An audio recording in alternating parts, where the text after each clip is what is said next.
கிரகங்களில் ஒன்றாகும். கேதுவை பற்றி பேசும்போது நாம் ராகுவை தவிர்க்க முடியாது.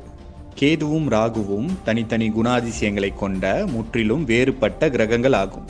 இருந்தாலும் ஒரு உடலின் 2 பகுதிகளாக இவை கருதப்படுகின்றன. நவகிரகங்களில் ஒன்றான கேதுவின் தலை பாம்பு வடிவத்திலும் உடல் மனித வடிவத்திலும் இருக்கும்.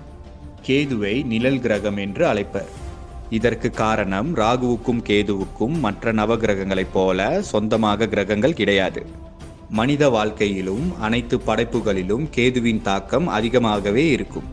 கேதுவும் செவ்வாய் கிரகமும் விருச்சகம் ராசியின் அதிபதிகள். சந்திர கிரகணம் நடப்பதற்கு காரணம் கேதுவே ஆகும். கேதுவின் வாகனம் கழுகாகும். கேது ஆன்மீகம், அறிவு, தெளிவு போன்றவற்றைக்கு காரணமாக கூறப்படுகிறார்.